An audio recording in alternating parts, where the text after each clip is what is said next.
Hello बच्चों। तो आज हम लोग पढ़ेंगे एसएचएम का लेक्चर नंबर 7। लास्ट लेक्चर में हम लोगों ने एसएचएम में स्प्रिंग ब्लॉक लगभग कंप्लीट कर लिया था। तो उसके कुछ कॉम्बिनेशन यानी हुक्स लॉ के बारे में थोड़ा सा पढ़ेंगे और उसके बाद हम लोग एंगुलर एसएचएम पर मूव करेंगे और एंगुलर एसएचएम से रिलेटेड बहुत सारी प्रॉब्लम्स करेंगे। ठीक है, तो सबसे पहले तो हम लोग हुक्स लॉ कैसे एप्लीकेबल होता है। स्प्रिंग को अगर ब्रेक कर दिया जाए तो स्प्रिंग ब्रेक होने के बाद में उसके के पर क्या इफेक्ट पड़ता है, स्प्रिंग कांस्टेंट या फोर्स कांस्टेंट या स्टिफनेस जो भी कहना चाहे उस पर क्या इफेक्ट पड़ता है। ठीक है, तो देखते हैं। हम लोगों ने माना कि अपने पास में कोई स्प्रिंग है और ये जो स्प्रिंग है इस स्प्रिंग की लेंथ हमने लेट कर ली एल है। ठीक है, अगर इस स्प्रिंग की लेंथ एल है और स्प्रिंग कांस्टेंट नेचुरल लेंथ है ये एल, स्प्रिंग कांस्टेंट मैंने लेट कर दिया के।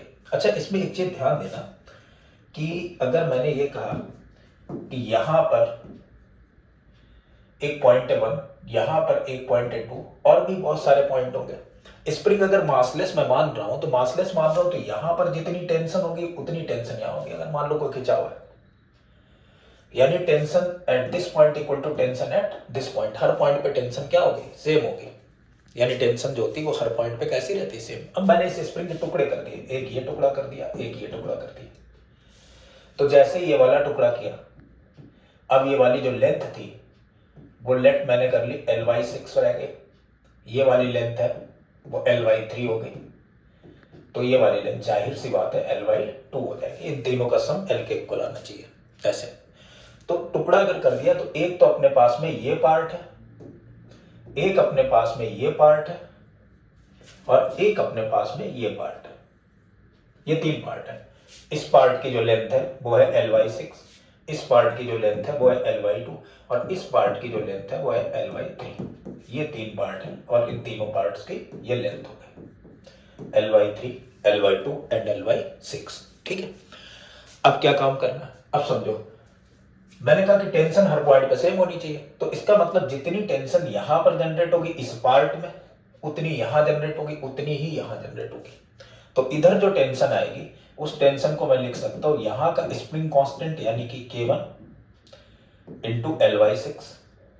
ऐसे इधर वाली टेंशन में लिख सकता हूं यहां का स्प्रिंग कांस्टेंट यानी कि K2 इंटू Ly2। ऐसे मैं यहां लिख सकता हूं इस tension spring constant K into Ly3 और यही पूरे इस स्प्रिंग की टेंशन के बराबर होनी चाहिए, that is K into L। ये सारी चीजें अगर मैं इक्वेट करूंगा तो इक्वेट करने के बाद में क्या बनेगा, इस टी की जगह मैं अगर K इंटू L रखूं तो K into L equal to हो गया K1 इंटू Ly6। अब यहां से देखो L से L कैंसिल, सो K1 की तो वैल्यू आ गई 6 टाइम्स ऑफ K। ऐसे अगर मैं देखूं इधर तो K2 की वैल्यू आ जाएगी 2 टाइम्स ऑफ K और इस तरफ क्या आ जाएगी, T की जगह K इंटू L रखोगे सो K3 है, K3 इंटू Ly3, तो K3 की तो वैल्यू आ गई 3 टाइम्स ऑफ K। मतलब एक बात मुझे समझ में आई, बात यह है कि अगर मैं स्प्रिंग को कट कर रहा हूं, L था तो स्प्रिंग कांस्टेंट K था, जैसे मैंने 1/6 इसकी लेंथ की तो स्प्रिंग कांस्टेंट 6 गुना बढ़ गया, इनवर्सली प्रोपोर्शनल चल रहा है। अब चलना भी चाहिए भाई, टेंशन तो कांस्टेंट है ना। टेंशन कांस्टेंट इसका मतलब K into L equal to constant और K into L equal to constant है तो K is inversely proportional to the length. मतलब स्प्रिंग के अगर हम लोग पार्ट करेंगे तो मैंने कहा कि अगर एक स्प्रिंग को आधा कर दिया तो उसके स्प्रिंग कांस्टेंट कितना हो जाएगा, तो बोलोगे 2 गुना। अगर उसे 1/3 कर दिया तो स्प्रिंग कांस्टेंट 3 गुना, अगर 1/6 कर दिया तो स्प्रिंग कांस्टेंट 6 गुना, अगर 1/12 कर दिया तो स्प्रिंग कांस्टेंट 12 गुना। तो हुक्स लॉ ये कहता है, यही हुक्स लॉ ये कहता है कि spring constant into length of the spring, length of the spring is always constant. इसे हम लोग कहते हैं Hooke's law.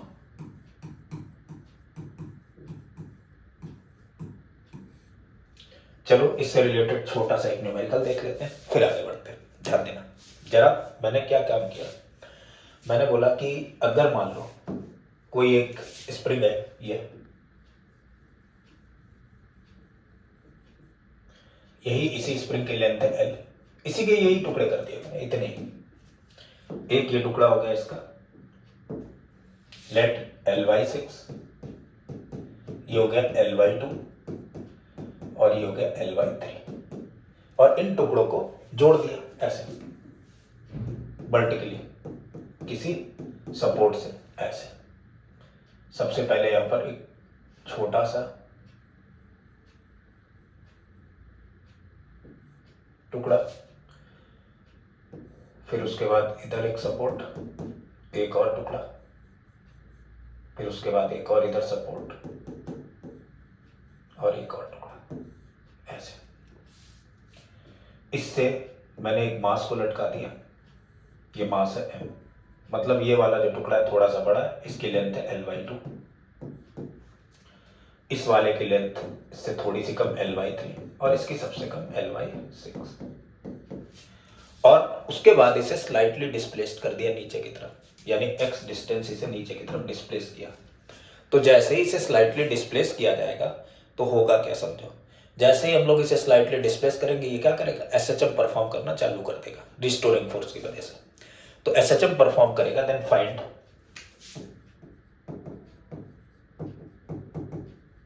Time period of SHM।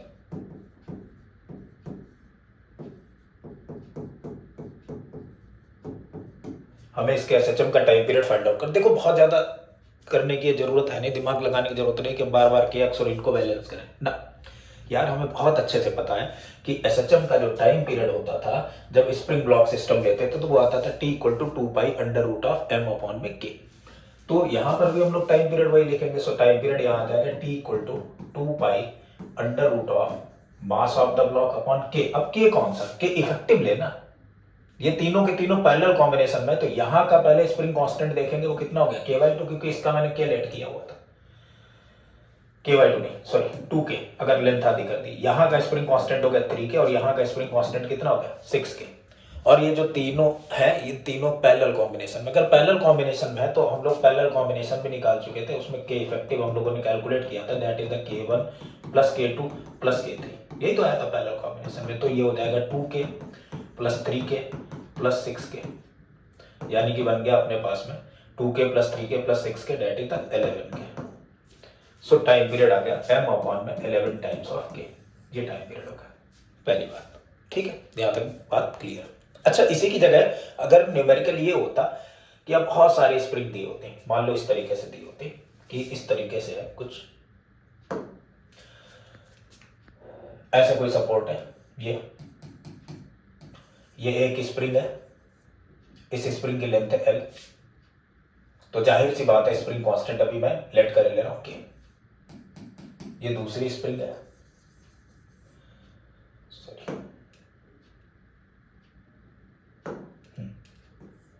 ये स्प्रिंग दूसरी स्प्रिंग है, इसकी लेंथ है 2l, तो स्प्रिंग कांस्टेंट हो गया अपना k/2। ऐसी तीसरी स्प्रिंग है,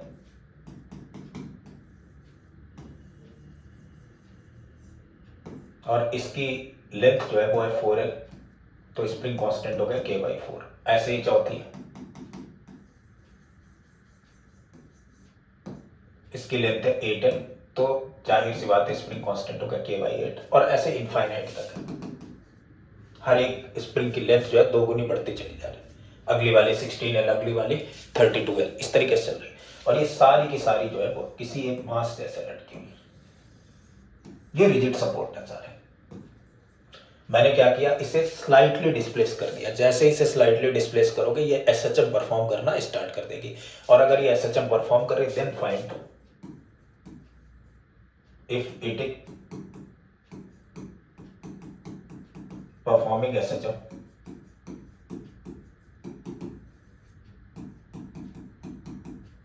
then find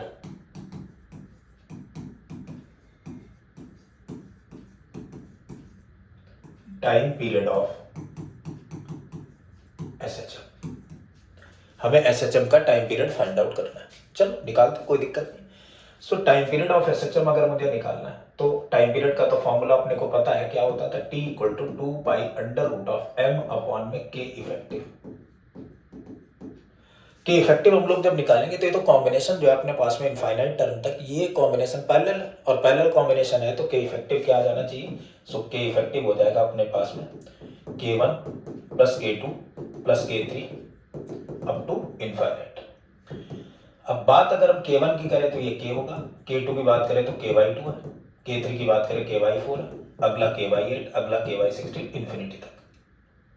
अगर यहाँ से k कॉमन ले लिया तो बचा 1 + 1/2 + 1/4 + 1/8 अप टू इन्फिनिटी। यार ये बात तो अपने को क्लियर है कि ये जो टर्म बना ये तो इनफाइनाइट टर्म की जीपी बन गई, और इनफाइनाइट टर्म की जीपी का सम तो अपने को बहुत अच्छे से पता है क्या होता था, फर्स्ट टर्म अपॉन में 1 - r। यहाँ पर फर्स्ट टर्म जो है वो 1 है, और r मीन्स कॉमन रेशियो होता है, common ratio this upon this, यानी 1/2 अपॉन में 1, यानी फर्स्ट टर्म 1 अपॉन में 1 - 1/2। सो बन गया अपने पास में 1 अपॉन में 1/2, 2 ऊपर पहुंच जाएगा, तो k इफेक्टिव आ गया। यहाँ पर k इफेक्टिव की वैल्यू आ गई 2k इक्वल। यहाँ पर हम लोग k इफेक्टिव की वैल्यू पुट कर देंगे तो आ जाएगा time period t equal to 2π √ m upon में 2 टाइम्स ऑफ k। ये टाइम पीरियड आ गया। तो हुक्स लॉ हम लोगों ने लगभग सीख लिया। अब आ जाते हैं हम लोग एंगुलर एसएचएम पर। तो अभी तक हम लोग जितनी भी केसेस पढ़ रहे थे वो सारे लीनियर एसएचएम के थे। अब एंगुलर एसएचएम की बात कर लेते हैं। तो देखते हैं एंगुलर एसएचएम क्या होता है, ध्यान देना। Next is angular SHM. Angular simple harmonic motion. देखो एंगुलर एसएचएम क्या, एंगुलर एसएचएम की अगर हम लोग बात करेंगे तो एंगुलर एसएचएम में मान लो मैंने कहा कि ये कोई पॉइंट है और इस पॉइंट के अबाउट कोई पार्टिकल इस तरीके से किसी एंगल को बनाता हुआ टू एंड फ्रो मोशन कर रहा है, तो ये जो पोजीशन हो गई वो इसकी मीन पोजीशन हो गई और ये इसकी एक्सट्रीम हो गई। कर्व में ऐसे कर रहा है सर्कुलर इस पॉइंट के अबाउट, तो ये इसका जो एंगल बना है एक्सट्रीम के साथ में, ये जो एंगल ये बन रहा है थीटा नॉट, इसे हम लोग कहेंगे एंगुलर एम्पलीट्यूड। ये थीटा नॉट, इसे हम लोग क्या नाम देंगे बेटा, angular amplitude. What is amplitude? Amplitude is defined as the maximum displacement in either direction. तो इस डायरेक्शन में maximum angular displacement in either direction is called the angular displacement. ठीक है। अगर मैं एक्सट्रीम पोजीशन की बात करूंगा तो यहां पर इसकी वेलोसिटी क्या हो जाएगी, 0, और इधर भी बात करूंगा तो वेलोसिटी क्या हो जाएगी, 0, इसके आगे नहीं जा सकता, और इधर पर वेलोसिटी इसकी होगी मैक्सिमम। ऐसे हो रहा है। तो अब हम लोगों ने जो लीनियर में जो भी चीजें जितनी भी डेरिवेशन करे थे वही सारे एंगुलर में तो डेरिवेशन करने की जरूरत नहीं, डायरेक्ट फॉर्मूले लिखेंगे लीनियर और एंगुलर के। तो एक तरफ मैं लीनियर लिखे ले रहा हूं, एक तरफ मैं एंगुलर बना दे रहा हूं। इस तरफ हो गया लीनियर एसएचएम और इधर हो गया अपने पास में एंगुलर। अगर लीनियर एसएचएम की हम लोग बात करते थे तो डिस्प्लेसमेंट की जो इक्वेशन आती थी मीन पोजीशन से, वो थी x equal to a sin omega t plus five. तो ऐसे एंगुलर डिस्प्लेसमेंट की भी इक्वेशन आएगी, तो एंगुलर डिस्प्लेसमेंट की हो जाएगी x की जगह यहाँ पर क्या होगा, उधर लीनियर था तो डिस्प्लेसमेंट लीनियर था, तो इधर एंगुलर है तो डिस्प्लेसमेंट कैसा होगा, एंगुलर, यानी x की जगह कोई एक पोजीशन होगी जनरल, उस एंगल को हम लोग नाम दे देंगे थीटा। तो x की जगह यहाँ पर हो जाएगा थीटा इक्वल टू a मतलब एंगुलर एम्पलीट्यूड, और angular amplitude that is theta naught sign omega T plus five. ये बन गया। दूसरा देखते हैं वेलोसिटी की अगर बात करते हैं तो वेलोसिटी हो जाती थी a omega cos omega T plus five. ऐसे अगर हम लोग यहां पर वेलोसिटी निकालेंगे तो यहाँ की जो वेलोसिटी होगी वो एंगुलर वेलोसिटी होगी। अच्छा यहाँ पर ओमेगा जो यूज कर रहे हैं वो एंगुलर फ्रीक्वेंसी है, तो एंगुलर वेलोसिटी को ओमेगा अलग तरीके से लिखेंगे। ओमेगा को हम लोग ऐसे भी लिख सकते हैं, ये so omega equal to a times of omega, यानी amplitude position theta naught into angular frequency omega sine omega T plus five. तीसरी बात आती एक्सेलरेशन, जो इसकी कंडीशन थी और वो होता था a equal to omega square into X, बल्कि माइनस में वेक्टर में। ऐसे ही इधर पर एंगुलर एक्सेलरेशन आएगा अल्फा इक्वल टू माइनस का ओमेगा स्क्वायर इंटू थीटा। ये कंडीशन है फॉर एंगुलर एसएचएम। तीसरी चीज अगर मैं एक्सेलरेशन के टर्म में इक्वेशन लिखता था तो एक्सेलरेशन ए इक्वल टू आ जाता था ए ओमेगा स्क्वायर माइनस में sign omega T plus five. तो यहां पर भी हम लोग ऐसे ही लिख देंगे, angular acceleration alpha equal to minus amplitude position theta naught omega square sine omega T plus five. चौथा अगर हम लोग देखें तो किसी इंस्टेंट पर वेलोसिटी हम लोग लिखा करते थे, तो किसी इंस्टेंट पर वेलोसिटी हो जाती थी अपनी omega under root of A square minus X square. तो यहां पर जो वेलोसिटी आएगी वो एंगुलर वेलोसिटी आएगी और एंगुलर वेलोसिटी इधर हो जाएगी omega times of angular velocity omega equal to angular frequency omega times of under root of theta naught square, मतलब एंगुलर एम्पलीट्यूड ए की जगह थीटा नॉट और एक्स की जगह थीटा का स्क्वायर। इन सारे फॉर्मूलों का हम लोग यूज करेंगे और उनसे रिलेटेड चीजें निकाले जाएंगे। बहुत ज्यादा क्वेश्चंस इस पर नहीं बना करते, लेकिन बने तो हम लोग कर ले जाएंगे। पहले तो कुछ इसके एग्जांपल देख लेते हैं कि एंगुलर एसएचएम हो कैसे रहा होगा। रिस्टोरिंग फोर्स यहाँ पर नहीं लगेगा, बल्कि क्या काम करेगा, रिस्टोरिंग फोर्स तो लगेगा ही लगेगा, लेकिन एक टॉर्क और एक्ट करेगा जो इसे इसकी मीन पोजीशन की तरफ ले जाने की कोशिश करेगा। तो सबसे पहले जो इसका एग्जाम्पल है वो हम लोग लेते हैं सिंपल पेंडुलम। ठीक है, तो नेक्स्ट है सिंपल पेंडुलम। सिंपल पेंडुलम, देखो भाई सिंपल पेंडुलम है क्या? सिंपल पेंडुलम है कि अगर कोई लाइट स्ट्रिंग है और लाइट स्ट्रिंग से हमने एक हैवी मास को इस तरीके से लटका दिया, ये सस्पेंड कर रहा है हैवी मास, इस हैवी मास को कहते हैं हम लोग बॉब। तो किसी लाइट स्ट्रिंग से एक बॉब को लटका दिया और वो जब अपनी मीन पोजीशन के about to and fro motion करेगा तो that is called the simple pendulum. यहां पर हम लोग एयर ड्रैग नहीं लेकर के चलेंगे, मैं ये मान के चलूंगा कि यहाँ एनर्जी जो है लॉस नहीं हो रही है।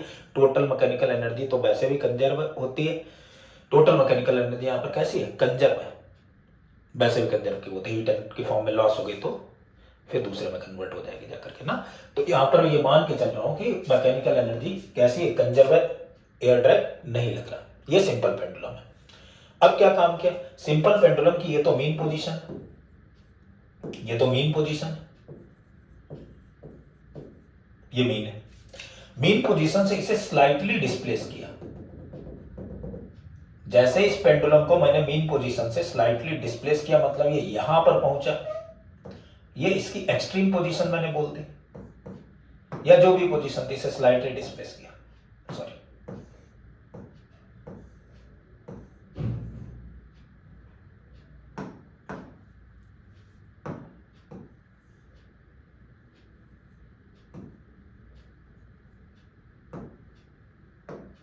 इसे यहां से स्लाइटली डिस्प्लेस किया at an angle theta, theta angle पर डिस्प्लेस किया। जैसे ही थीटा एंगल पर डिस्प्लेस करोगे, डिस्प्लेस करने के बाद छोड़ोगे, तो जैसे इसे छोड़ोगे, देखो पहले तो यहां पर थीटा एंगल पर फोर्सेस कौन कौन से लगेंगे वो मैं देख लेता हूं। इस थीटा एंगल पर एक फोर्स तो लगेगा इधर की तरफ mg, and tension in the pendulum that is the T होगी। अगर मैं बात करूं यहां पर mg के कंपोनेंट्स की, तो mg के दो कंपोनेंट्स बनेंगे जाकर, ये एंगल अगर थीटा है तो ये वाला भी एंगल थीटा ही होगा। तो एक mg का कंपोनेंट इधर बन गया mg cos थीटा, और इस साइड में इसका mg का कंपोनेंट हो गया mg sin theta. mg cos theta से तो अपने को कोई लेना देना नहीं, लेकिन mg sin थीटा एक काम कर रहा है, mg sin theta always acts towards the mean position, हमेशा मीन पोजीशन की तरफ लग रहा है, यही तो अपने को रिस्टोरिंग टॉर्क प्रोवाइड कराएगा, यही रिस्टोरिंग फोर्स है। अब यही फोर्स जो है रिस्पॉन्सिबल है इसे यहां तक ले जाने में। तो जैसे ये यहां पर आया, इस फोर्स की वजह से, इस टॉर्क की वजह से इसकी एंगुलर वेलोसिटी बढ़ी, इस फोर्स की वजह से टॉर्क आया, उसकी वजह से एंगुलर वेलोसिटी बढ़ी, और एंगुलर वेलोसिटी बढ़ते बढ़ते बढ़ते बढ़ते यहां पर क्या हो गई, मैक्सिमम। जैसे यहां पर एंगुलर वेलोसिटी और लीनियर वेलोसिटी दोनों मैक्सिमम हुई, फोर्स लगना बंद हो गया, वही मीन पोजीशन पहुंचे, थीटा की वैल्यू क्या हो गई, जीरो, और साइन जीरो की वैल्यू तो जीरो होती, तो ये फोर्स क्या हो गया, जीरो हो गया, फोर्स लगना बंद। और फोर्स लगना बंद तो यहाँ फोर्स हो गया जीरो, लेकिन वेलोसिटी तो है, वेलोसिटी है, तो ये आगे की तरफ बढ़ेगा, और जैसे ही आगे की तरफ बढ़ेगा फिर से क्या होगा, थीटा बढ़ा, अब फोर्स इधर की तरफ लगना चालू हो जाए, क्योंकि mg के कंपोनेंट आएंगे तो mg sin थीटा इधर होगा, यानी कि अब ये इसे रिटार्ड करेगा, रिटार्ड करेगा, रिटार्ड करेगा, फिर से एक्सट्रीम पर पहुंचेगा और वेलोसिटी कितनी हो जाएगी, जीरो। फिर ये इधर, फिर इधर, फिर इधर, फिर इधर टू एंड फ्रो मोशन करेगा, यानी एसएचएम परफॉर्म करेगा। तो अगर ये एसएचएम परफॉर्म कर रहा है तो ऐसा एसएचएम, भाई ऐसे एसएचएम को हम कहते थे लीनियर, और इस टाइप का ये जो एसएचएम होगा that is the angular SHM. तो अब इस एंगुलर एसएचएम में मुझे फाइंड आउट करना है कि टाइम पीरियड क्या होगा, या एंगुलर एसएचएम परफॉर्म करना है तो इसे प्रूव भी करना होगा। ठीक है, तो एक काम करते हैं, ध्यान दो, मैंने इसे थीटा डिस्प्लेस किया तो इस पर क्या होगा, इसे एंगुलर वेलोसिटी कौन दे रहा होगा। तो यार सभी लोग कहेंगे कि यार अभी वेलोसिटी जीरो थी, तो एंगुलर वेलोसिटी देने के लिए एक एंगुलर एक्सेलरेशन होना चाहिए, और यार एक एंगुलर एक्सेलरेशन के लिए टॉर्क तो बनेगा ही बनेगा। तो यहाँ पर एक टॉर्क लग रहा होगा जो इसे एंगुलर वेलोसिटी दे रहा होगा। तो अब हम वो टॉर्क जो देखेंगे जो इसे सेंटर की तरफ ऐसे एंगुलर वेलोसिटी दे रहा होगा, that torque is called the restoring torque. तो यहाँ पर एक रीस्टोरिंग टॉर्क एक्ट करा। अब इस रिस्टोरिंग टॉर्क की वैल्यू क्या होगी, अच्छा इसमें टॉर्क लगाएंगे कैसे, मैंने मान ली इस पेंडुलम की लेंथ है L, तो इससे रिस्टोरिंग टॉर्क कौन देगा, भाई देखो रिस्टोरिंग टॉर्क इस तरफ कौन देगा, फोर्स इनटू परपेंडिकुलर डिस्टेंस यानी r क्रॉस f, r तो ये रहा, f ये रहा, r cross f, r cross f, r cross f, इधर की तरफ ये इफेक्ट दे रहा, क्लॉकवाइज इफेक्ट रिस्टोरिंग टॉर्क, और इस तरफ से एंटी क्लॉकवाइज दे रहा। तो यानी रिस्टोरिंग टॉर्क जो देगा वो फोर्स इनटू ये परपेंडिकुलर डिस्टेंस mgl, तो मैं लिख सकता हूं mg sin theta into L, force into perpendicular distance, ये रिस्टोरिंग टॉर्क दे रहा है। तो यहां से टॉर्क आ जाएगा अपने पास में m इंटू जी इंटू एल साइन थीटा। क्या मैं टॉर्क को लिख सकता हूं I into L, by moment of inertia into length. So torque आ जाएगा अपने पास में I into alpha equal to m into ji into L into sine theta, यानी एल्फा की वैल्यू आ गई अपने पास में mgl अपॉन में moment of inertia I into sine theta. अच्छा एक चीज अगर हम लोग देखें तो जैसे लीनियर को हम लोगों ने डिफाइन किया था कि अगर एक्सेलरेशन जो है वो ओमेगा स्क्वायर एक्स के इक्वल आता है, तो नेगेटिव ऑफ ओमेगा, यहाँ तो नेगेटिव मैं नहीं ले रहा हूँ, नेगेटिव लेना भी चाहिए, थीटा अगर इधर किया तभी फोर्स इधर लगा, तो अपोजिट साइन है, पर फिलहाल मैं ऐसे मैग्नीट्यूड से देख ले रहा हूँ। तब जो वहां पर कंडीशन ऑफ एसएचएम थी तो लीनियर एक्सेलरेशन इक्वल टू था अपने पास में ओमेगा स्क्वायर इनटू एक्स, तो यहाँ एंगुलर एक्सेलरेशन भी होना चाहिए, एंगुलर वेलोसिटी का स्क्वायर, वो फ्रीक्वेंसी का square omega square into theta. अगर ये कंडीशन बन गई तो ये प्रूव हो जाएगा कि ये एसएचएम परफॉर्म कर रहा है। चलो इस कंडीशन को बनाते हैं, ध्यान देना। तो होगा क्या, होगा ये कि अगर मैं इसकी मोमेंट ऑफ इनर्शिया की वैल्यू रख दूं तो बन जाएगा अपने पास में alpha equal to m into ji into L upon में I, moment of inertia of this bob axis of rotation, तो ये रहा about this axis of rotation, और इस एक्सिस ऑफ रोटेशन के अबाउट कितनी होगी इसकी moment of inertia, mass into perpendicular distance from the axis of rotation, that is the ml square. तो ये बन गया ml square sin theta, m से मैंने m को कैंसिल किया, एक l से एक l क्या हो जाएगा कैंसिल, सो अल्फा की तो वैल्यू आ गई अपने पास में g by l times of sin theta. लेकिन अभी भी ऐसी कंडीशन बनी नहीं जिसमें अल्फा जो है वो ओमेगा स्क्वायर इंटू थीटा के बराबर है। लेकिन एसएचएम तब होता था, मैंने बताया कि जब हम लोग स्लाइटली डिस्प्लेस किया करते थे किसी को, तो यहां अगर इसे स्लाइटली डिस्प्लेस करेंगे तो बन जाएगा अपने पास में alpha equal to g by l theta की जगह साइन थीटा की जगह, जब एंगल स्मॉल होता है स्लाइटली डिस्प्लेस करते हैं तो साइन थीटा की जगह क्या हो जाता है बेटा, थीटा हो जाता है, टेन थीटा की जगह भी क्या हो जाता है, थीटा हो जाता है, और कॉस थीटा की जगह हो जाता है अपना। तो यहां पर भी हो जाएगा alpha equal to g by l times of theta. अब यार बन गई, इससे अगर मैंने मान लिया इक्वेशन 1 तो दूसरी इक्वेशन अपने पास में तैयार है, ओमेगा स्क्वायर इनटू थीटा, इससे कंपेयर कर दो, बन गई ना। तो ये परफॉर्म कर रहा है एसएचएम, ये प्रूव हो गया। अब ओमेगा स्क्वायर जो है अगर कंपेयर करेंगे तो omega square G by L के इक्वल आना चाहिए, so omega square equal to आ गया अपने पास में जी बाई एल, तो ओमेगा की वैल्यू आ गई under root of G by L, और ओमेगा तो होता है 2 पाई अपॉन में T equal to under root of G by L, reciprocal कर दो तो t upon 2 pi equal to under root of L by G. So time period of simple pendulum is 2 pi under root of L by G. मुझे लग रहा है मेरे ख्याल से बच्चों ये बात आपको समझ में आ गई होगी। अच्छा इनके कुछ केसेस हैं, वो केस बना के देख लेते हैं सिंपल पेंडुलम में क्या क्या हो सकता है। ठीक है, मान लो मैंने केस ऐसा लिया, केस 1 देखते हैं।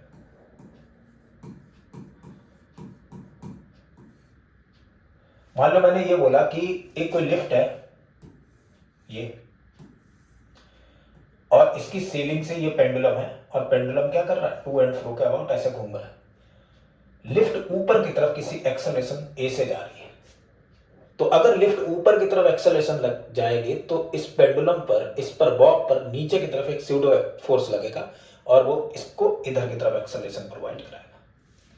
तो जो हम लोग फॉर्मूले में t equal to 2 pi under root of L by G ले रहे थे, उसकी जगह जी इफेक्टिव ले लो, कितना लग रहा है लगा देते हैं भाई। तो t equal to 2 pi under root of l upon g effective कितना होगा, यहाँ पर जी तो पहले से ही लग रहा था, सीडो की वजह से ए और लगने लगा, तो हम लोग यहाँ पर क्या लिखेंगे, जी इफेक्टिव की जगह जी प्लस ए। अगर यही बोला जाए केस 2 कि जो लिफ्ट है वो किसी एक्सेलरेशन से नीचे की तरफ ऐसे आ रही है, एक्सेलरेशन ए से, अब इस पर सीडो लगेगा ऊपर की तरफ, जी तो पहले ही नीचे लग रहा था, तब टाइम पीरियड आ जाएगा 2 pi under root of l upon में जी माइनस ए। और अगर यही बोला जाए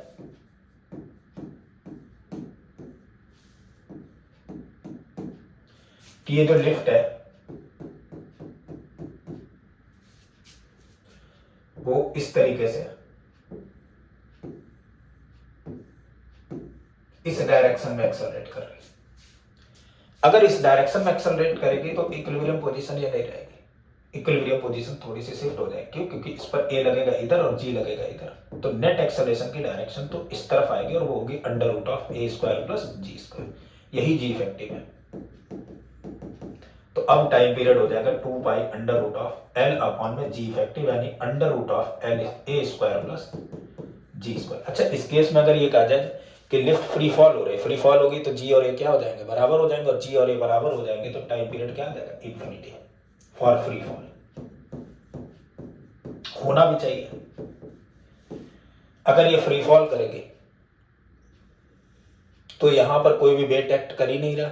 अगर मैंने इसे स्लाइटली डिस्प्लेस किया तो किसी mg की ही वजह से, किसी वेट की वजह से, तो इधर का एक कंपोनेंट आया था mg sin थीटा जो इसे इधर लाने की कोशिश कर रहा था, वो तो लग ही नहीं रहा, यानी आनी नहीं चाहिए, नहीं आएगी तो टाइम पीरियड क्या लेट करके चलेंगे, इन्फिनिटी।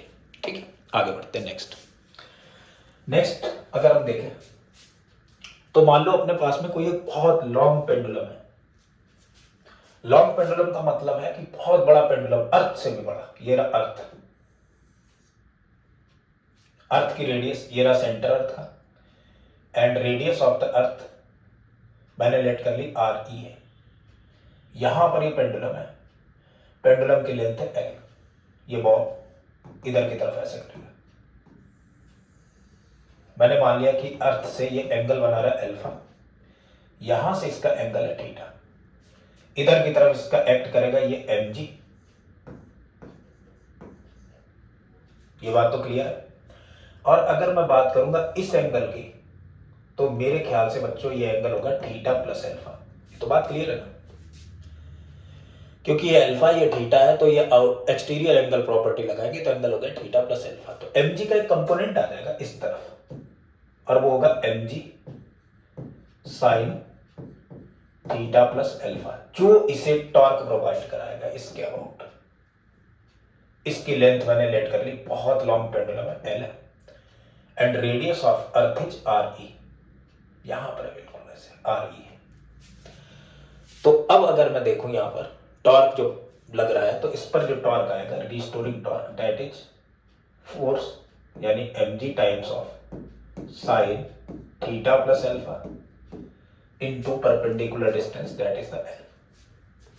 कोई दिक्कत नहीं। सो टॉर्क हो गया अपने पास में एम जी। अच्छा, मैंने कहा स्मॉल ऑसिलेशन, अरे यार स्मॉल एंगल तो बनेगा बनेगा, इतना लंबा पेंडुलम है तो जरा सा डिस्प्लेस कराओ, थीटा तो बहुत कम है, थीटा बहुत कम है, तो इसका मतलब ये हो गया कि इसकी जगह मैं लिख सकता हूं थीटा प्लस अल्फा। अच्छा, एक चीज और ध्यान देना, मुझे अल्फा से तो कोई लेना देना नहीं है यार, मुझे मतलब है थीटा से, क्योंकि जो इक्वेशन बनेगी जाकर के वहां पर एंगुलर एक्सेलरेशन जो है वो ओमेगा स्क्वायर थीटा बनना चाहिए, तब एसएचएम परफॉर्म करेगा, तब हम ओमेगा निकालेंगे, तब टाइम पीरियड निकालेंगे।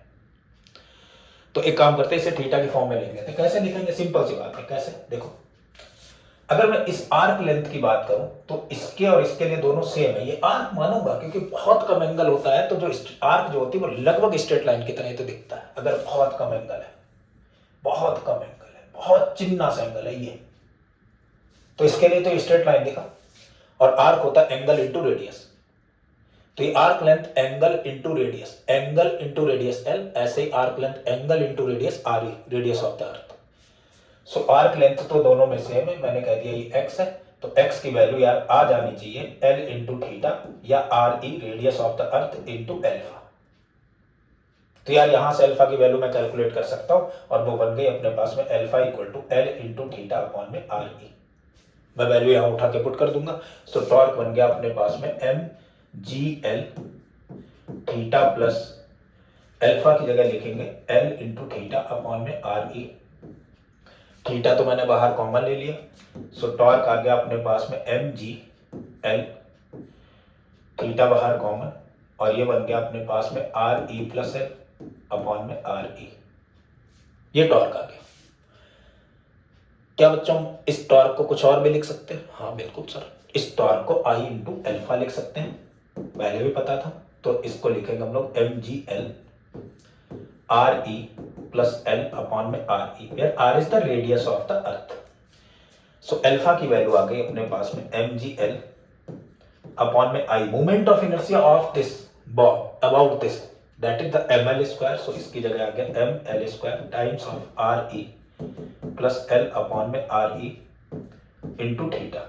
एक एल से एक एल कैंसिल, एम से मैंने एम को कैंसिल कर दिया। सो एल्फा की तो वैल्यू आ गई अपने पास में g y l times of R E plus L upon में are e times of theta. अगर ये अल्फा की वैल्यू है तो मैं कंपेयर कर सकता हूं अल्फा को ओमेगा स्क्वायर इंटू थीटा से। सो अल्फा इक्वल टू हो गया omega square into theta. So omega square की तो वैल्यू आ गई अपने पास में g y l times of R E plus L upon में आर ई, यानी मैं ओमेगा को लिख सकता हूं under root of g y l times of R E plus L upon में आर ई। ये तो ओमेगा हो गया यार, और अगर ये ओमेगा है तो ओमेगा को मैं लिख सकता हूँ 2 पाई बाई टी। तो टाइम पीरियड टी की वैल्यू क्या आ जानी है? टाइम पीरियड टी आ जाएगा 2 pi under root of l times of are e upon में g times of R E plus l. Very good, ये बन गया। अच्छा, इसमें भी मैं कुछ केस बना सकता हूं। अगर मैं ये बोलूं कि pendulum is very small as compared to the radius of the earth, length of the pendulum, तो जो फॉर्मूला है अपने पास में वो तो ये टाइम पीरियड का क्या है? Time period t equal to 2 pi under root of l are e upon g times of R E plus l, l are e upon में g times of R E plus l, यही तो अगर ये है अपने पास में formula, मैं केस 1 लेकर के चलूं। मैंने कहा कि इस पेंडुलम की लेंथ अर्थ की रेडियस के कंपैरिजन में बहुत कम है। If R E is much much greater then L, अगर ये बहुत कम है तो इसे तो हम लोग नेग्लेक्ट कर देंगे। तो टाइम पीरियड आ जाएगा t equal to 2 pi under root of l times of are e upon में g times of are e. इसे तो नेग्लेक्ट कर दिया, आर ई से आर ई कैंसिल। तो ये तो सिंपल पेंडुलम हो गया, होना भी चाहिए यार। सिंपल पेंडुलम तो हम अर्थ में ही रखते हैं, अर्थ में रखते हैं, उसकी लेंथ जो है अर्थ की रेडियस के कंपेरेबल तो होती नहीं। तो ये आ गया अपने पास में 2 pi under root of L by g. अगर मैं ये मान के चलूं कि इसकी जो लेंथ है बहुत बड़ा पेंडुलम है, रेडियस के कंपैरिजन बहुत ज्यादा है अर्थ के रेडियस के कंपैरिजन में, यानी कि मैं ये कहूं l is much much much greater than radius of the earth. So time period आ जाएगा t equal to 2 pi under root of l times of are e upon, अब अगर मैं यहां देखूं तो यहां पर बनेगा जी आर ई प्लस एल। अगर ये वैल्यू बहुत ज्यादा है तो इसे नेग्लेक्ट कर देंगे, यानी अपॉन में एल बचेगा, तो जी इंटू एल हो गया, एल से एल कैंसिल, तब टाइम पीरियड आ जाएगा 2 pi under root of are e upon g. ये तो कुछ देखा हुआ टर्म लग रहा है। हाँ बिल्कुल, ग्रेविटेशन में हम लोगों ने जब एसएचएम लगाया था कि अर्थ के अंदर एक होल कर दिया था, ड्रिल कर दिया था, तो अगर उसमें कोई बॉडी डालते थे तो वो एसएचएम करती थी परफॉर्म, और अगर वो एसएचएम परफॉर्म कर रही थी तो उसका टाइम पीरियड तो यही आया था। तो बिल्कुल ऐसे ही आ जाएगा, अर्थ को ही मैं पेंडुलम मान ले रहा हूं। चलो आगे बढ़ते हैं नेक्स्ट। तो नेक्स्ट हम लोग एंगुलर एसएचएम में अब थोड़ा सा एक और पेंडुलम पढ़ेंगे। ये तो सिंपल पेंडुलम के बारे में केस था, अब हम लोग देखेंगे कंपाउंड पेंडुलम कि कंपाउंड पेंडुलम क्या होता है। तो next is the compound pendulum. Compound pendulum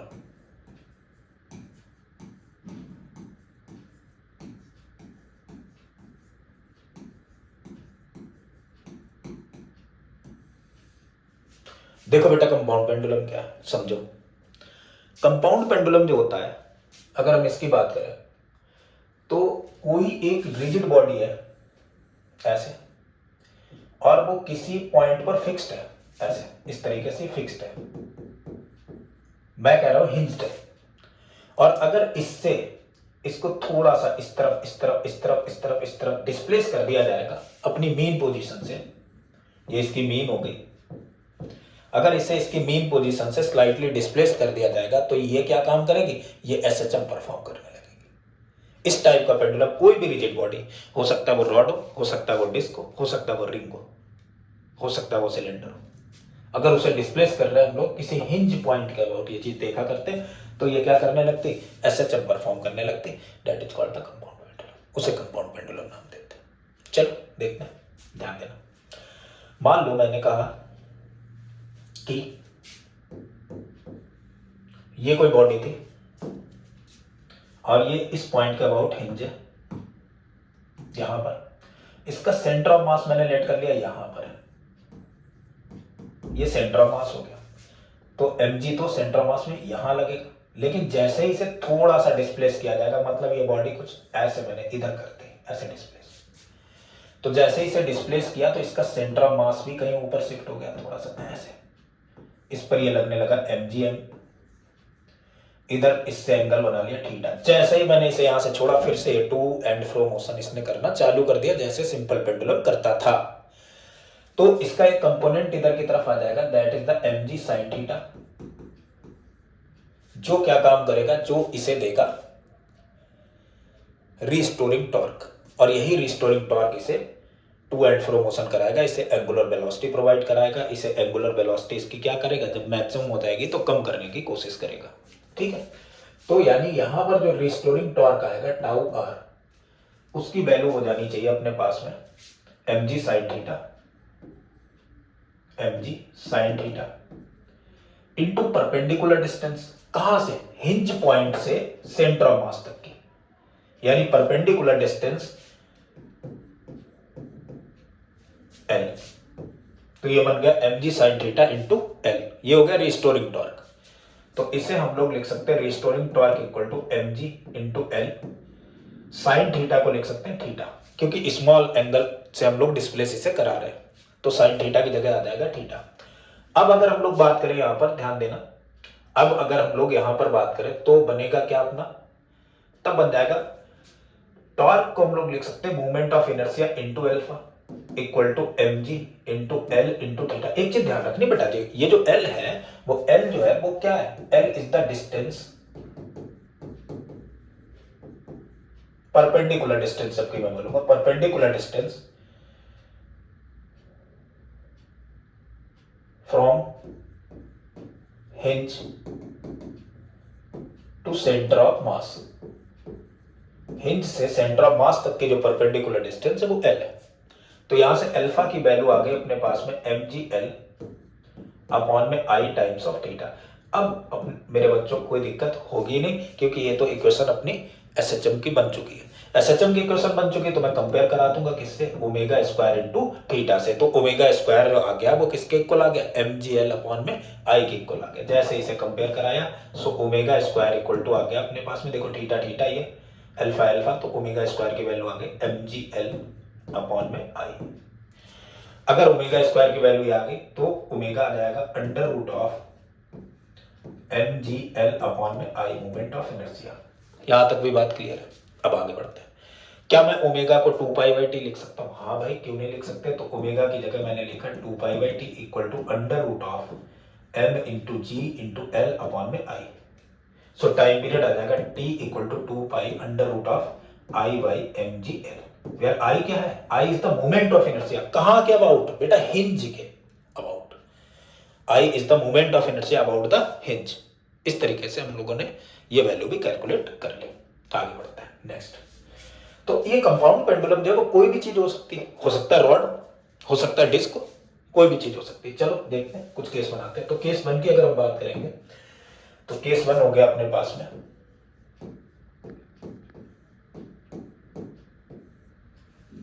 case 1 की अगर बात करें, मान लो कोई रॉड है ऐसे और ये रॉड जो है यहां से ऐसे हिंज है,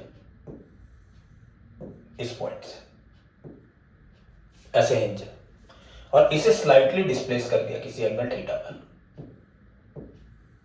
रॉड की लेंथ L है और रॉड का मास जो है वो M है, स्लाइटली डिस्प्लेस कर दिया।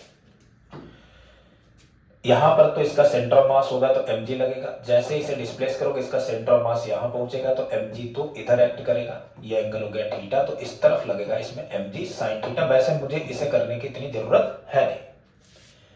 अब क्या काम करेंगे, तो पूछे इसका टाइम पीरियड बताओ, तो यार मुझे अच्छे से पता है कि इसका टाइम पीरियड होगा 2 पाई अंडर रूट ऑफ, देखो पीछे मैं निकाल चुका हूं इसका टाइम पीरियड कितना था, I बाई mg, तो इसका जो टाइम पीरियड आ जाएगा वो कितना आ जाएगा, 2 pi under root of I upon में mg इंटू एल। अब अपने बच्चों से मैं पूछूंगा बेटा लेंथ क्या, लेंथ ऑफ द रॉड लिख के, नहीं भाई, लेंथ ये जो होगी वो क्या, कहां से मैंने बताई थी, हिंज से सेंटर ऑफ मास तक की डिस्टेंस। और मेरे बच्चों अगर यहां से देखा जाए तो हिंज से सेंटर ऑफ मास तक की जो डिस्टेंस है दैट इज द L/2।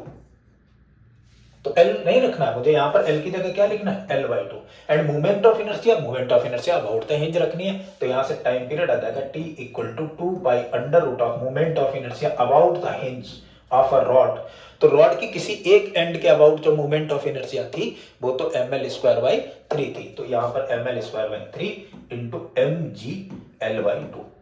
मैंने m से m को कैंसिल कर दिया, एक l से एक l को कैंसिल कर दिया, तो ये बन गया अपने पास में t equal to 2 pi under root of 2l upon में 3g। ये तो आ चुका है टाइम पीरियड, यहां तक भी कोई दिक्कत नहीं है। आगे बढ़ते हैं नेक्स्ट। आगे अगर हम लोग देखें इस चीज को, तो मान लो रॉड नहीं थी, रॉड की जगह कोई दूसरी चीज होती, सपोज डिस्क होती, मान लो रॉड की जगह यहां पर डिस्क होती, ऐसे ये डिस्क है और ये डिस्क, सॉरी ये डिस्क है, या हाँ डिस्क है, और ये डिस्क इसके अबाउट ऐसे हिंज कर रही।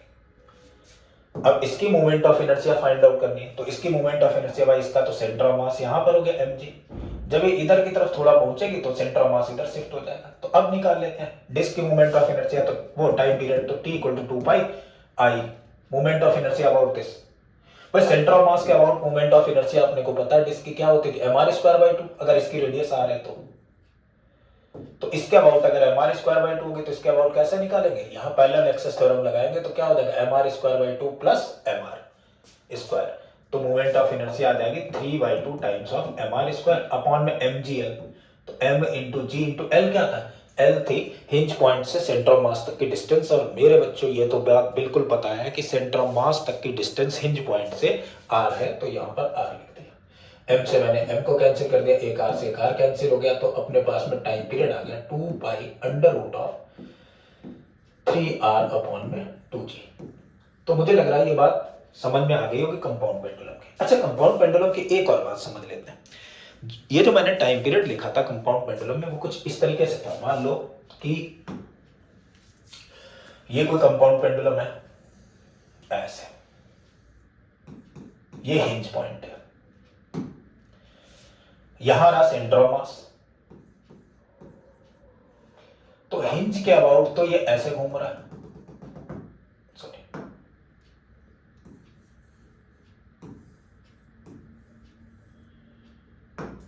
हिंज के अबाउट तो इस सर्किल में घूम रहा है,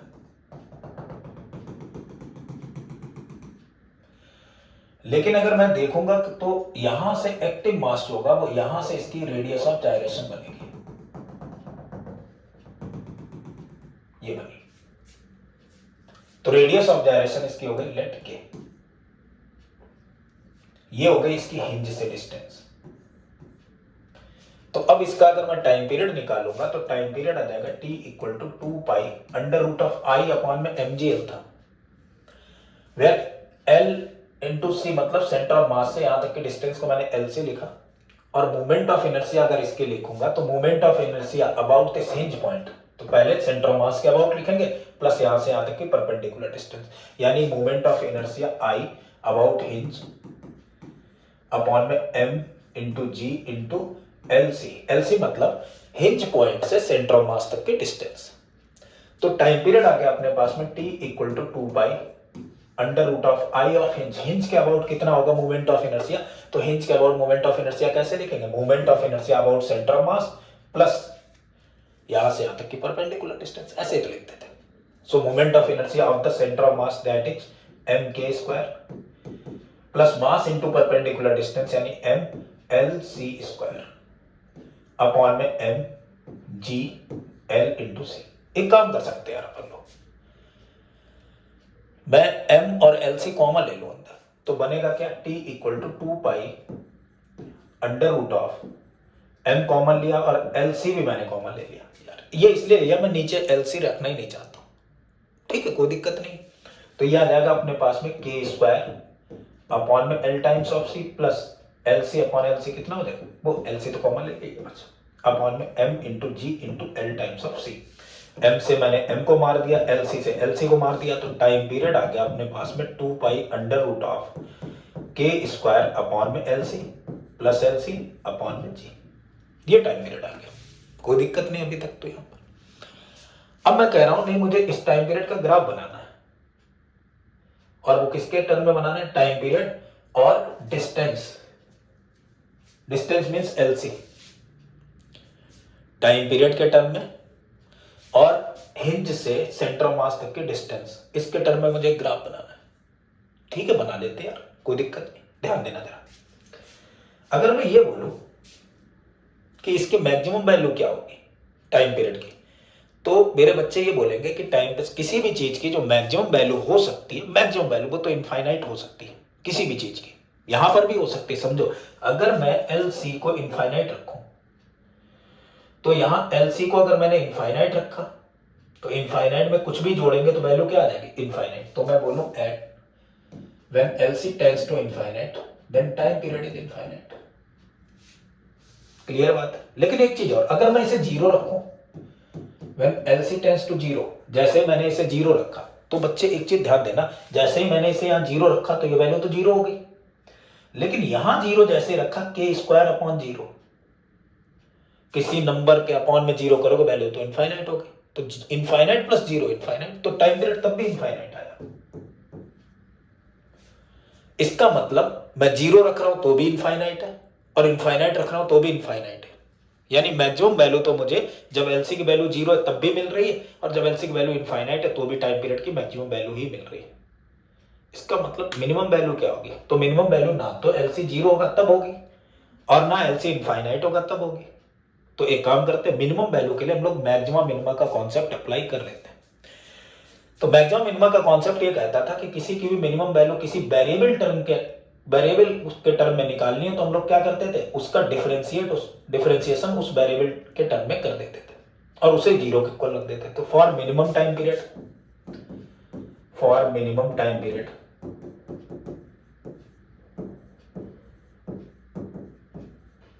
dt over dlc should be equal to 0। अच्छा, ये फंक्शन जो है वो तो इसी के ऊपर डिपेंड कर रहा है, तो मैं क्या इस फंक्शन का डिफरेंशिएशन करके जीरो के इक्वल रख दूं, काम बन जाएगा। हाँ भाई बिल्कुल, बात तो एक ही है, बाकी सारी चीजें तो कांस्टेंट है। तो इसका डिफरेंशिएशन कर दो यार, इसका डिफरेंशिएशन अगर करेंगे तो एलसी के टर्म में कर रहे, के स्क्वायर तो कांस्टेंट है ऐसे ही रखा, 1 अपॉन एलसी का एलसी के टर्म में डिफरेंशिएशन, 1 अपॉन एलसी ऊपर पहुंचेगा एलसी की पावर -1, और -1 का डिफरेंशिएशन क्या होता था, -1 अपॉन में एक्स स्क्वायर, यानी कि माइनस का के स्क्वायर अपॉन में एलसी स्क्वायर प्लस एलसी का एलसी के रेस्पेक्ट में डिफरेंशिएशन 1 इक्वल टू 0। तो यहां से यार बच्चों मुझे एक बात पता लग गई, वो ये है कि अगर मैं इसे देखूं तो ये कुछ ऐसा बन रहा है, माइनस का के स्क्वायर अपॉन में एलसी का स्क्वायर इक्वल टू -1, ये और ये टर्म कैंसिल, सो एलसी की वैल्यू आ गई प्लस माइनस के। मतलब अगर मैं मिनिमम वैल्यू की बात करूं तो टाइम पीरियड मिनिमम तब होगा जब सेंटर ऑफ मास से हिंज तक की डिस्टेंस जो उसकी रेडियस ऑफ जायरेशन के बराबर हो जाएगी, तो टाइम पीरियड क्या आ जाएगा, मिनिमम। तो मैं अगर ग्राफ बनाना चाहूं इसका, तो ग्राफ तो कुछ ऐसा आएगा बच्चों, टाइम पीरियड और एक्स के बीच में ग्राफ, एक्स मतलब एलसी। तो जैसे ही जब टाइम पीरियड जब एलसी की वैल्यू 0 थी तब भी टाइम पीरियड कितना था, इनफाइनाइट था। तो एलसी मतलब इधर 0 रखा तो टाइम पीरियड तो बहुत ऊपर से आएगा, ऐसे टच नहीं करेगा, ये इनफाइनाइट है। यहां पर जैसे ही मैं आया यहाँ टाइम पीरियड कैसा होगा, मिनिमम, मिनिमम का मतलब स्लोप जीरो होना चाहिए, maximum invert differentiation dt over dlc, ये जीरो आया स्लोप, तो इस तरीके से टच करता हुआ ग्राफ गया, यहाँ पर जो lc की वैल्यू है वो रेडियस ऑफ जाइरेशन के बराबर है। ऐसे में आगे की तरफ बढ़ा, जैसे ही इनफाइनाइट किया तो टाइम पीरियड lc इनफाइनाइट होता जा रहा, टाइम पीरियड भी इनफाइनाइट होता चला जा रहा, तो ये बन गया अपने पास में ग्राफ। मुझे लग रहा है यहाँ तक बात क्लियर हो गई होगी। चलो अब मैं काम करता हूँ, एंगुलर एसएचएम के कुछ न्यूमेरिकल्स देखते हैं कि किस तरीके से बनेंगे। ध्यान देना बच्चों, मैंने लेट कर लिया कि अपने पास में इस तरीके से कोई रॉड ऐसे, और ये दो स्प्रिंग है इनसे अटैच्ड, एक ये स्प्रिंग है और दूसरी ये स्प्रिंग है। इन दोनों के स्प्रिंग कांस्टेंट है के, इसका भी स्प्रिंग कांस्टेंट के, इसका भी स्प्रिंग कांस्टेंट के, और इस रॉड की लेंथ है एल और इस रॉड का मास तो है एम, इससे अटैच्ड है। अब इससे अगर अटैच्ड है, मैंने क्या किया, इसे अपनी ये मीन पोजीशन है और मीन पोजीशन से स्लाइटली ऐसे शिफ्ट किया, तो जैसे ही इसे मीन पोजीशन से स्लाइटली शिफ्ट किया जाएगा इधर की तरफ, इधर की तरफ,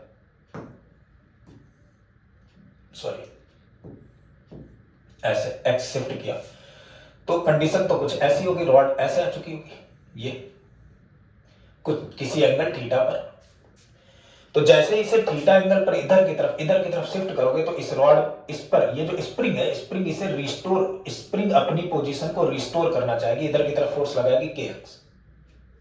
यहां तक तो बात क्लियर। अच्छा, ये वाली जो स्प्रिंग थी इधर वाली, ये तो एक्स इधर अगर कंप्रेस हुई है तो जाहिर सी बात है इधर वाली जो स्प्रिंग होगी वो एक्स क्या होगी, एक्सपेंड, और अगर ये एक्स एक्सपेंड होगी तो ये भी तो इधर की तरफ एक फोर्स लगाएगी, अपनी रिस्टोरिंग पोजीशन को गेन करना चाहेगी, तो गेन करना चाहेगी तो ये भी इस तरफ एक फोर्स लगाना चालू कर देगी, तो इसका जो फोर्स लगेगा वो भी इस डायरेक्शन में लगेगा, वो भी किसके इक्वल होगा, कि एक्स के इक्वल। और यही दोनों जो फोर्स हैं वो रॉड को प्रोवाइड कराएंगे क्या, टॉर्क, तो इसकी मीन पोजीशन की तरफ लेकर के चलेगा। इतनी बात अपने को पता लग गई। अच्छा, केवल यही थोड़ी ना टॉर्क प्रोवाइड करा रहा, एक चीज और है जो इसे टॉर्क प्रोवाइड करा रही, और वो तो यार बच्चों मैं ये देखूंगा कि इसका जो सेंटर ऑफ मास है, ये रहा सेंटर ऑफ मास, इधर आ गया था रॉड का, तो इधर की तरफ रॉड में लगने लगा mg, तो इस तरफ तो लग रहा होगा mg sin theta,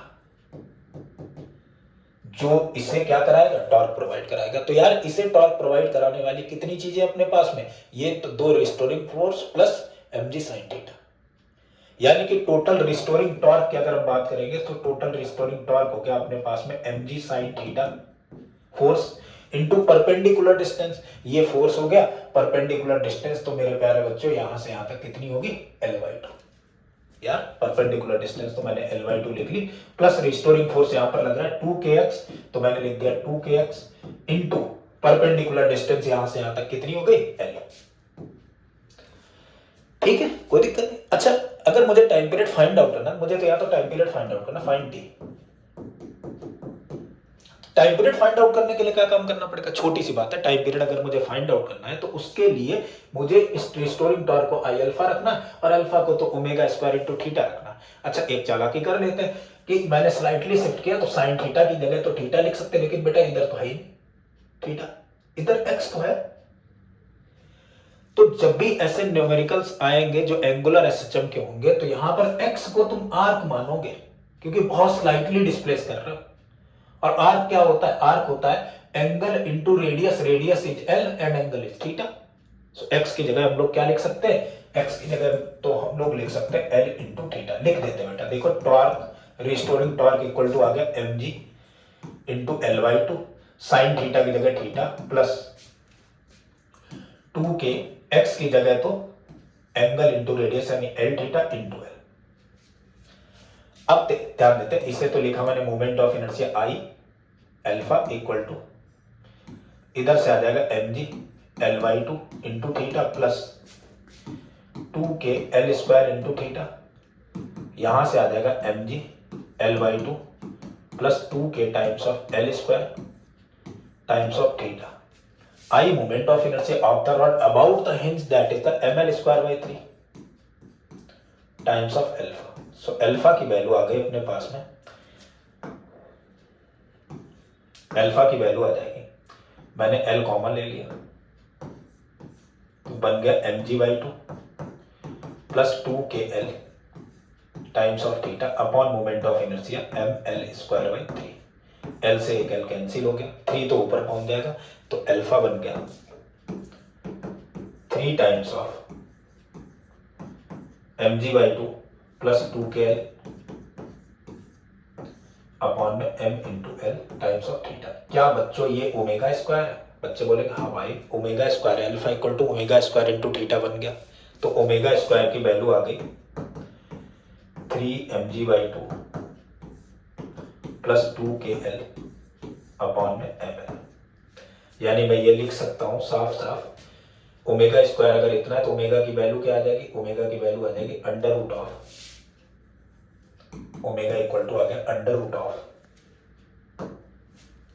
3 times of mg/2 plus 2kl upon में ml। 3 times of mg/2 plus 2kl upon में ml। क्या ओमेगा को मैं 2π/t लिख सकता था? बिल्कुल सही बात है, ओमेगा को 2π/t लिखेंगे तो यहां से आ जाएगा under root of 3 times of mg/2 plus 2k into L upon में m times of l. So time period आ गया अपने पास में 2π under root of ml upon में 3 times of mg/2 plus 2kl। ये टाइम पीरियड आ गया, बिल्कुल क्लियर हो गया। तो एक सही सलामत न्यूमेरिकल हम लोगों ने देख लिया जो जेई में आते हैं जिस टाइप के। आगे बढ़ते हैं हम लोग, थोड़ा से अच्छे और न्यूमेरिकल देखते हैं, ध्यान देना बेटा। मान लो कुछ इस तरीके से थोड़ा सा अलग अच्छा न्यूमेरिकल एक, ठीक है।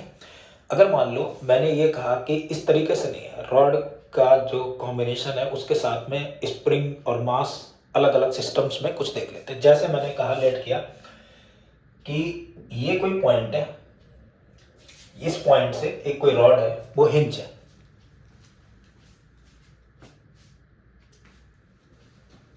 मैंने लेट किया ये कोई पॉइंट है, इस पॉइंट से ये कोई रॉड है और ये रॉड हिंज की गई।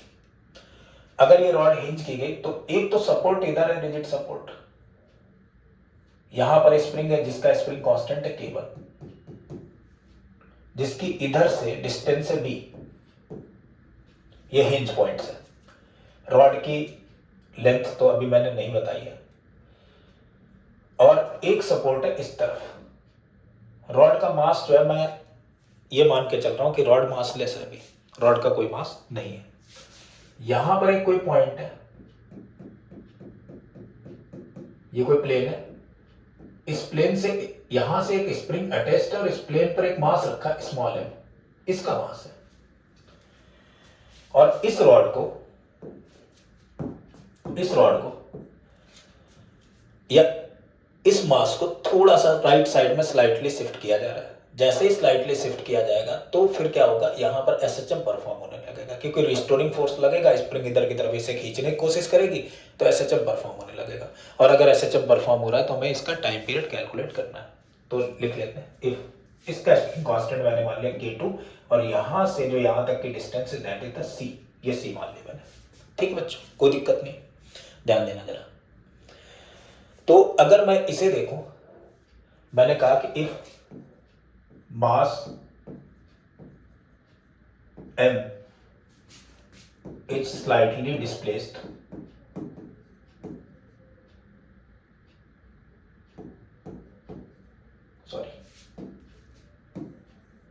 mass m is slightly displaced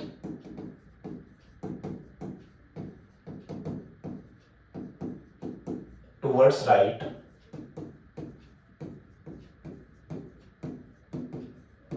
then find time period of SHM.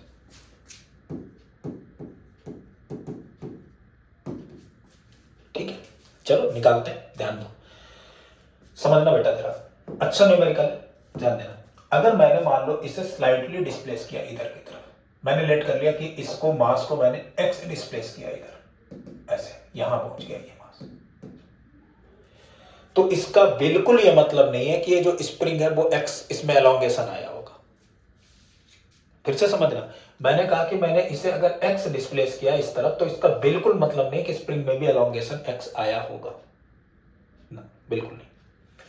क्यों नहीं होगा, ध्यान देना। अगर मैंने इसे मान लो x डिस्प्लेस किया है तो x डिस्प्लेस करने के बाद में क्या होगा, ये स्प्रिंग तो x खींचेगी, इसके साथ साथ ये रॉड भी तो चलेगी। अब मान लो ये रॉड जो है यहां पर बाई चल गई और ये स्प्रिंग यहां से मास x डिस्प्लेस हुआ, तो यार इसमें एलोंगेशन तो x माइनस वाई के बराबर हुआ ना। स्प्रिंग में एलोंगेशन पूरा x थोड़ी ना हुआ।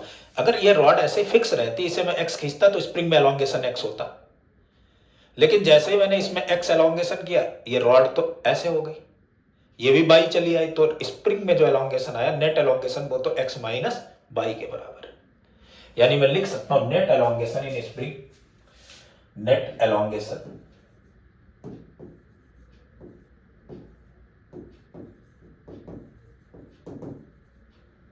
इन spring is equal to the x minus by.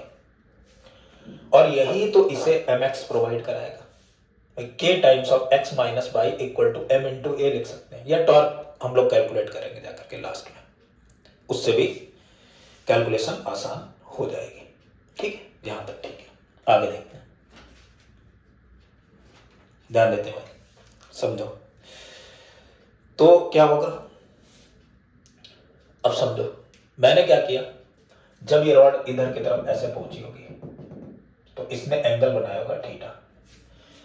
पहले इनिशियली अगर बात की जाए तो इनिशियली अगर हम कहेंगे कि रॉड पर, भाई शुरुआत में भी तो कुछ ऐसे देखो, शुरुआत में होगा कि स्प्रिंग जो है ये रॉड है, इसका mg होगा, mg की वजह से रॉड गिरना चाहेगी, लेकिन इसे तो ये रोकेंगे, ये स्प्रिंग जो है वो इसे रोकने की कोशिश करेंगे।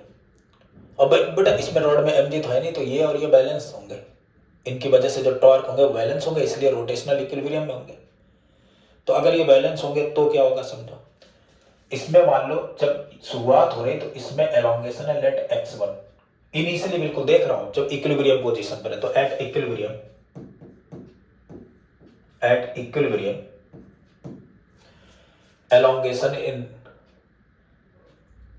This spring is x1 and in this is x2, equilibrium पर। सो एट इक्विलिब्रियम में इसका मतलब क्या हुआ, इसका मतलब देखो ट्रांसलेशनल मोशन तो नहीं हो रहा है, इसमें हो तो रहा है रोटेशनल मोशन। इसका मतलब जो टॉर्क है इस तरफ टॉर्क इक्वल टू ये वाला टॉर्क, क्लॉकवाइज एंटी क्लॉकवाइज दोनों क्या होंगे बराबर, और इधर जो टॉर्क देगा वो तो k1 x1 देगा, और इधर जो टॉर्क देगा वो कौन सा देगा, k2 x2, दोनों टॉर्क इक्वल होने चाहिए। तो मैं लिख दूंगा k1 x1, ये तो फोर्स हो गया इस तरफ लग रहा होगा, into perpendicular distance from the axis of rotation that is the b equal to k2 x2 into perpendicular distance from the axis of rotation that is the b plus c। एक equation बन गई अपने पास में, एक equation बन गई, ठीक है, कोई दिक्कत नहीं। चलो इसे ऐसे लिख देते हैं। दूसरी क्या होगी, ध्यान देना, अगर हम दूसरी इक्वेशन की बात करें तो दूसरा हम लोग थोड़ी सी ज्योमेट्री अप्लाई करते हैं। ठीक है, ज्योमेट्री अगर अप्लाई करेंगे, ध्यान देना, तो ज्योमेट्री में हम लोग अगर ये देखें x की वैल्यू क्या आएगी, है ना, तो x को मैं क्या लिख सकता हूं, मैं लिखूंगा यहां पर जो एलोंगेशन है वो तो x माइनस वाई है ना, elongation in this that is the x minus y. तो मैं कहूं x minus y is the net elongation this spring,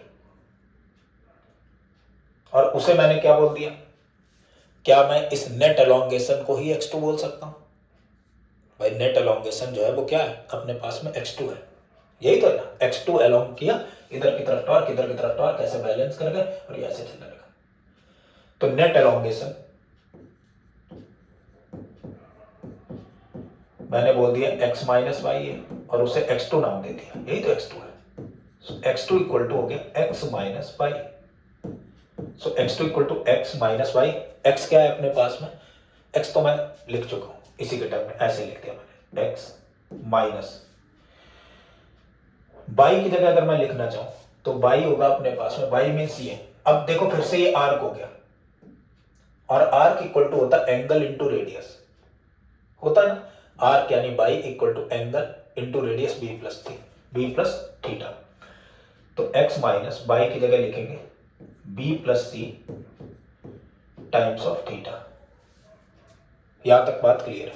ये तो x2 की वैल्यू आ गई। एक काम और कर सकते हैं, मैं लिख सकता हूँ थीटा को कुछ। थीटा को क्या लिख सकते हैं?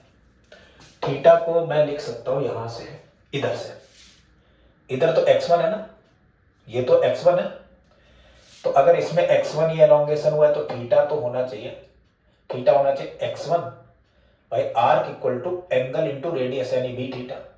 x1 equal to b theta, तो थीटा इक्वल टू आ जाएगा x1 अपॉन में बी, आर्क अपॉन में radius equal to the angle, तो यहां पर आ जाएगा x2 equal to x minus b plus c times of theta, and theta is x1 upon में radius, theta is x1 upon में radius, and radius is b, x1 upon में b, ये आ गया। तो ये x1 की वैल्यू बन गई। अच्छा एक काम और करो, अगर मुझे सारी चीजें तो x2 के ही टर्म में निकालनी, मैंने कहा स्लाइटली डिस्प्लेस किया, तो इस पर जो नेट एलोंगेशन होगा वो तो x2 है, x2 की वैल्यू तो x माइनस वाई है, तो x2 के टर्म में अगर सारी वैल्यू निकालनी तो मैं एक काम करता हूँ, x1 को भी x2 के फॉर्म में ही लिख देता हूँ, और लिख सकता हूँ मैं यहां से लिखूं, अगर x1 की वैल्यू में देखूं तो x1 की तो वैल्यू आ गई k2 x2 अपॉन में k1 times of b plus c।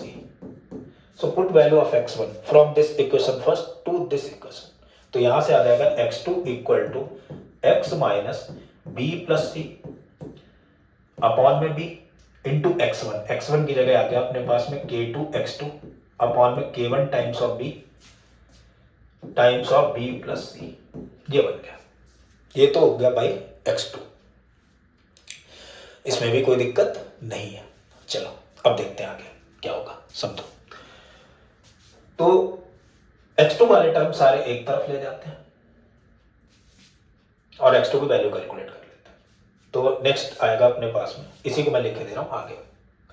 तो ये बना x2 इक्वल टू है x2 equal to x minus b plus c का whole square, b into b square, k2 x2 upon में k1, यही तो है x2 की वैल्यू। x2 वाले टर्म में एक तरफ ले जाएंगे तो बन जाएगा अपने पास में x2 equal to x minus b plus c upon में b का whole square times of k2 upon में k1 टाइम्स ऑफ x2, ये था शायद, मे बी यही तो था, k2 by k1 times of x2, ठीक है, वेरी गुड। तो ये बना अपने पास में x2 वाला टर्म इधर जाएगा, सो x2 प्लस k2 अपॉन में k1 times of b plus c upon में b का whole square times of x2 equal to x। So x2 की वैल्यू यार आ गई अपने पास में, यहां से कॉमन ले लिया, क्या बचेगा x अपॉन में k2 अपॉन में k1 times of b plus c upon b का होल स्क्वायर प्लस 1, ये हो गई x2 की वैल्यू। अब एक चीज जरा ध्यान देना, इसमें अगर मैं देखूं तो इस पर नेट एलोंगेशन इधर की तरफ x2 है, तो इस पर फोर्स जो लग रहा होगा वो kx2 लगेगा, और वही तो इसे एक्सेलरेशन प्रोवाइड कराएगा, यानी कि kx2 ही तो यहां पर मास इंटू एक्सेलरेशन है, kx2 ही मास इंटू एक्सेलरेशन है। तो मैं लिख सकता हूं इधर